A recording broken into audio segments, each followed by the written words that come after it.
Do exactly this right now. Take your right hand and firmly grip your left bicep. Squeeze it. Now, reach down and squeeze the muscle in the front of your thigh. Do not just touch the skin. Dig your fingers in and feel the actual density of the tissue underneath. Press into the physical structure of your own body. Hold that grip and listen to me very carefully. Pay absolute, hyper-focused attention to what that tissue feels like in your hand right now. Notice the softness. Notice how it feels slightly hollow, like a tire that has lost 20% of its air pressure. If you are over the age of 60, you are likely feeling a profound lack of density compared to what that exact same muscle felt like 20 years ago. It feels weak, it feels fragile. You can let go now. You think that softness is just a little bit of body fat creeping in as you get older. You think that because you go to the gym twice a week, walk on the treadmill, and lift 5-pound dumbbells, you are actively protecting your muscles from aging. You are entirely, catastrophically wrong. The softness you just felt is not fat. It is an aggressive, degenerative biological void. It is the literal absence of human muscle tissue. And if you are lifting weights right now without doing one specific, mandatory biological step first, your exercise routine is not building that muscle back. It is actually destroying it. Right now, across 3 distinct, undeniable layers of cellular signaling, amino acid chemistry, and the absolute physical laws of the ancient Roman military, I am going to show you exactly why lifting weights after 60 is useless without a chemical trigger, and exactly how to force your aging muscles to grow again. Layer 1 is the biological failure of your cellular signaling. When a 25-year-old goes to the gym and lifts heavy weights, a biological switch inside their muscle cells flips to the on position. That switch is called mTOR. It is the master commander of muscle protein synthesis. When mTOR turns on, the body takes protein from food and turns it into dense, powerful muscle tissue. But as you cross the age of 60, your biology undergoes a terrifying change. Your muscle cells develop a condition called anabolic resistance. Anabolic resistance means that your mTOR switch goes deaf. It becomes highly resistant to being turned on. When you go to the gym and lift weights, you are not building muscle. You are creating microscopic tears in the muscle fibers. You are literally destroying the tissue. In a young body, that destruction easily triggers the mTOR switch to rebuild the tissue stronger. In an aging, anabolically resistant body, you tear the muscle down, but the mTOR switch does not hear the signal to turn back on. You dig a structural hole in the gym, and because your body is resistant to the repair signal, the hole stays empty. The muscle shrinks. You are accelerating your own decay. Layer 2 is the chemical override. You cannot fix anabolic resistance by simply lifting lighter weights or doing more repetitions.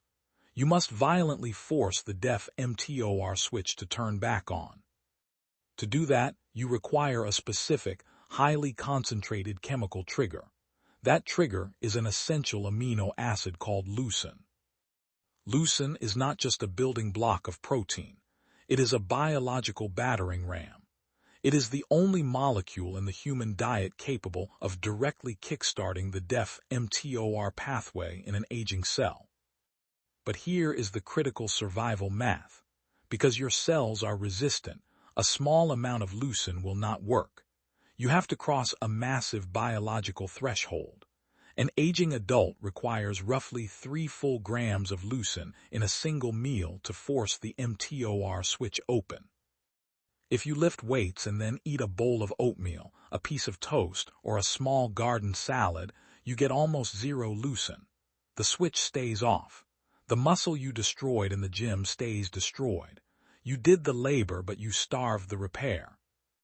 To understand the absolute insanity of performing physical labor without the chemical trigger to repair it, look at the greatest military machine in history. Look at the Roman legionary. The Roman soldier subjected his body to brutal, muscle-destroying resistance training every single day, swinging heavy wooden swords at the palace, the training post, carrying 80-pound packs, marching in heavy armor. But the Roman military commanders understood an absolute law of human biology. You do not subject a soldier to physical destruction without forcing the structural repair. Every single Roman soldier was issued a massive, non-negotiable daily ration.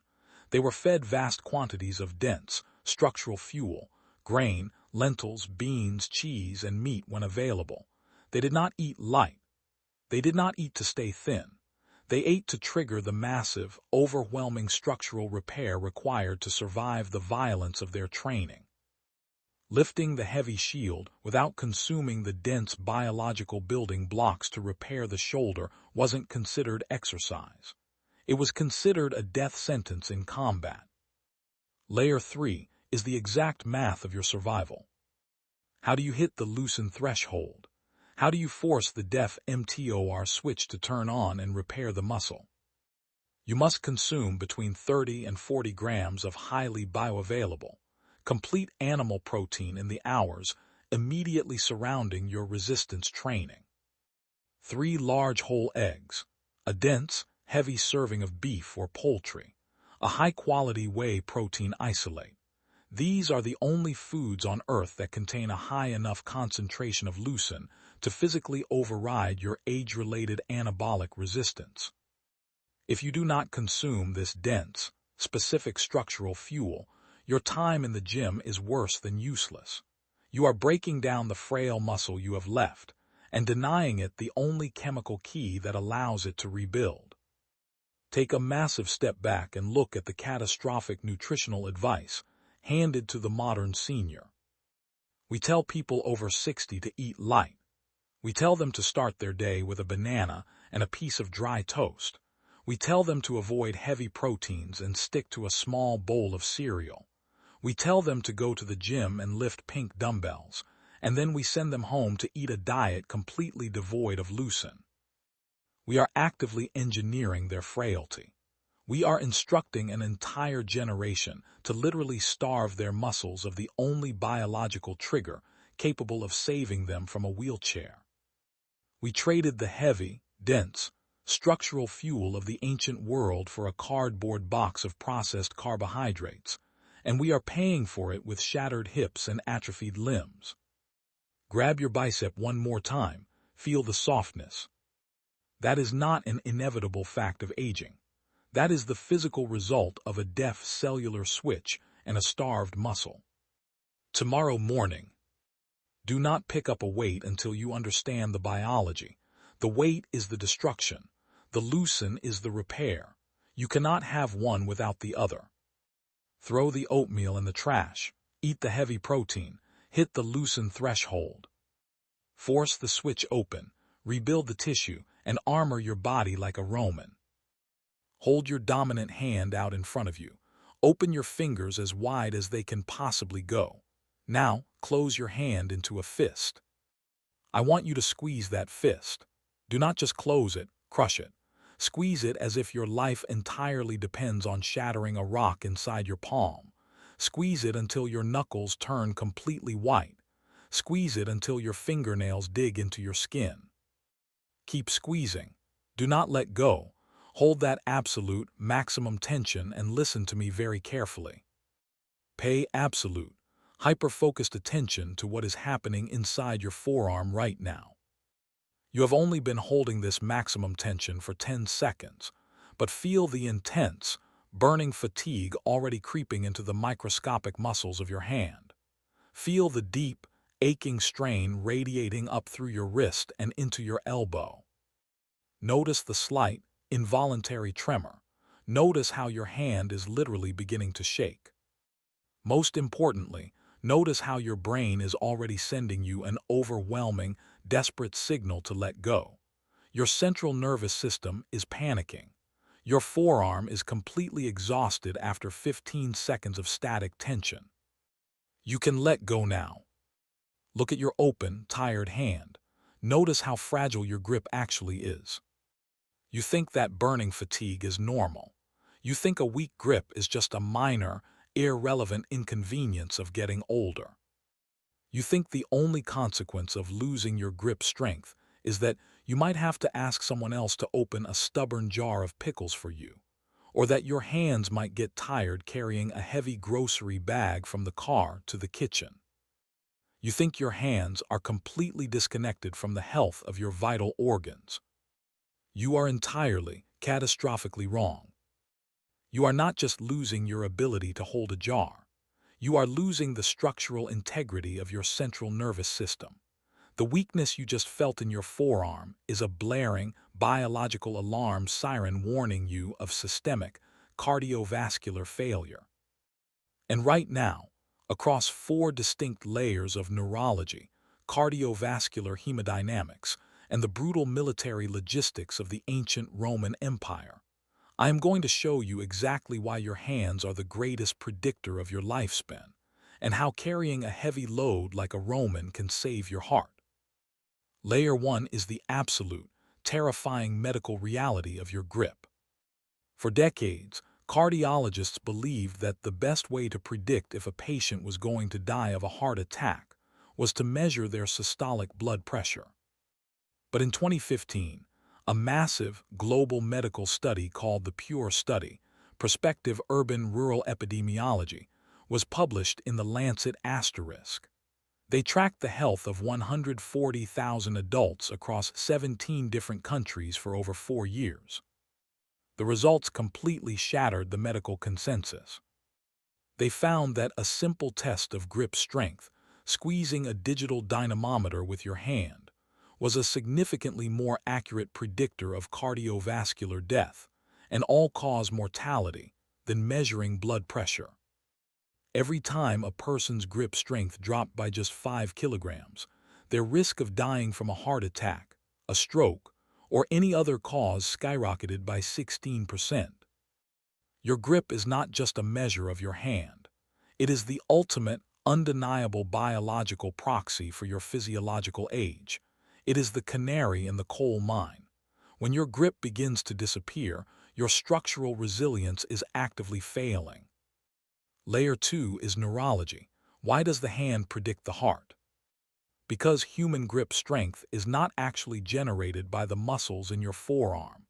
It is generated by your central nervous system, CNS. When you squeeze your hand as hard as you can, you are demanding a massive, high-voltage electrical signal to travel from your brain, down your spinal cord, through your brachial plexus, and into the microscopic motor units of your fingers. To generate that massive electrical charge, your entire body must be neurologically intact. Your core must brace. Your heart must pump harder to supply blood to the forearms. Your vascular system must respond to the sudden, extreme demand for oxygen. Grip strength is an all-systems check. It tests the sheer electrical voltage of your nervous system and the hydraulic integrity of your cardiovascular system simultaneously. When you lose your grip, it means the electrical wiring of your central nervous system is degrading. The voltage is dropping. The muscles are experiencing sarcopenia, age-related muscle wasting. Your heart and your brain are literally losing their connection to your extremities.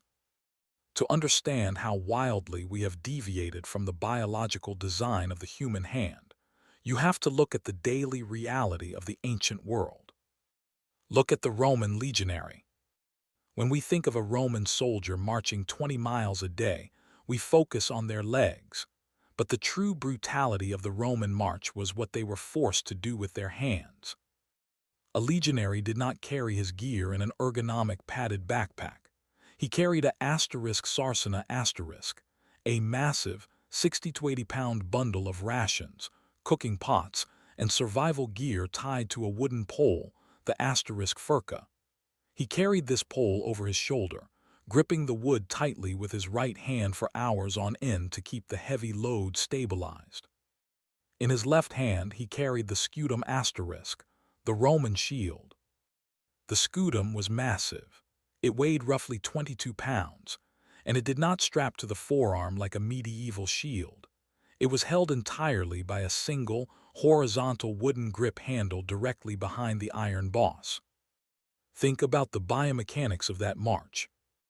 The Roman legionary spent 5 hours a day gripping a heavy wooden pole in his right hand to balance 80 pounds of gear, while his left hand was locked in a brutal, white-knuckle grip holding a 22-pound shield. Their hands were under relentless, endless, agonizing isometric tension. Their forearms were massive.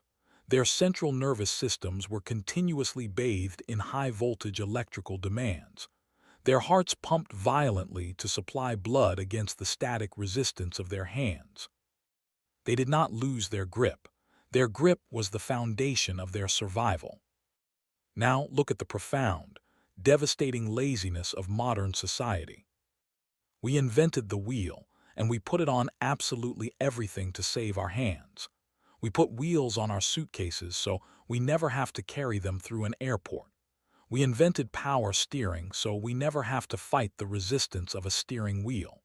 We invented grocery delivery so we never have to carry heavy bags from the store to the kitchen. We engineered all of the heavy, awkward, isometric tension out of our daily lives. We allowed our hands to go numb. We stopped demanding electrical voltage from our central nervous system.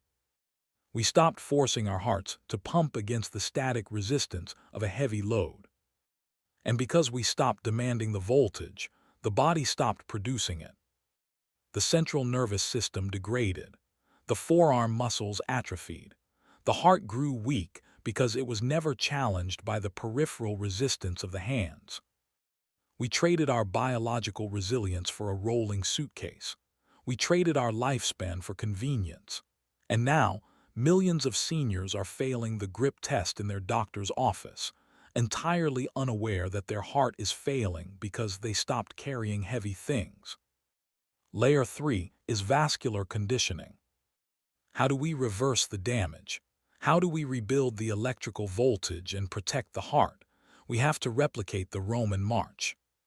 In modern strength and conditioning, this is called the farmer's carry or the loaded carry. It is the act of picking up 2 heavy objects, one in each hand, and simply walking with them. When you pick up a heavy load and hold it, you are subjecting your forearms to deep isometric tension. The muscle is contracting violently, but it is not changing length. When a muscle contracts isometrically, it physically squeezes the blood vessels inside the arm. This creates massive peripheral resistance. Your heart instantly detects this resistance, and it is forced to pump harder and more efficiently to drive blood into the squeezed vessels. This is the ultimate natural cardiovascular stress test. It trains your heart to overcome vascular resistance. It trains your blood vessels to dilate and become more elastic.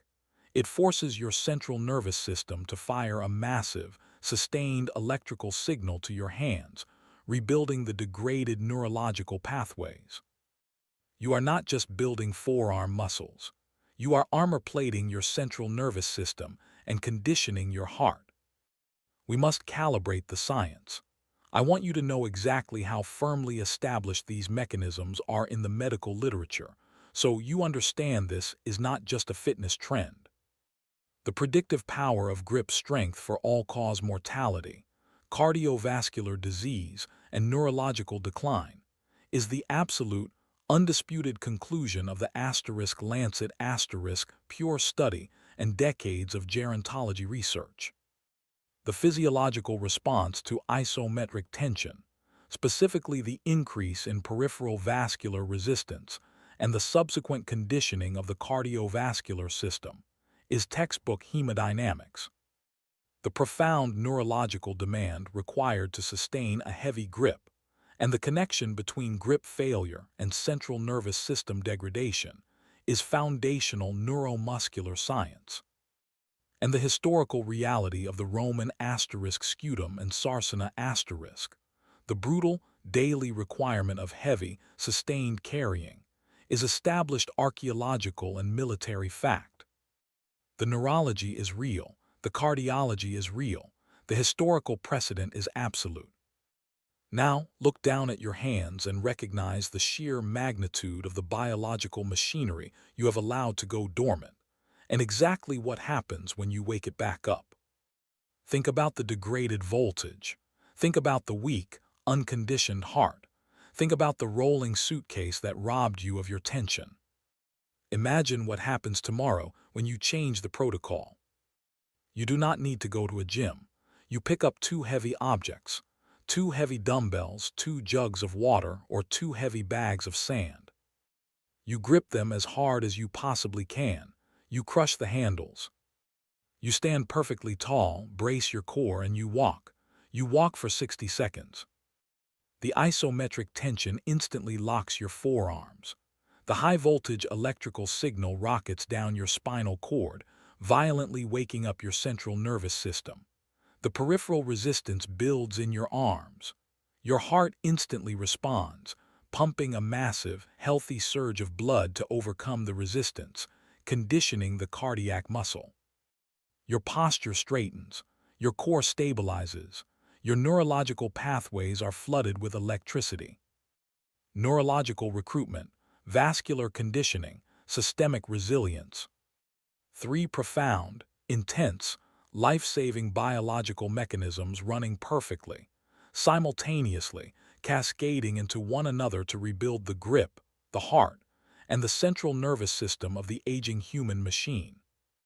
And all it requires is for you to stop rolling your luggage and start carrying the weight. Look at your hands. They are not just tools for opening jars. They are the diagnostic dashboard for your entire cardiovascular system. Tomorrow morning, find something heavy, pick it up. Do not put it down until your forearms burn and your heart pounds. Stop treating your hands like fragile accessories. Stop relying on wheels, handles, and automatic doors to save you from the friction of the world. Demand the voltage, condition the heart, carry the load. Grip like a Roman.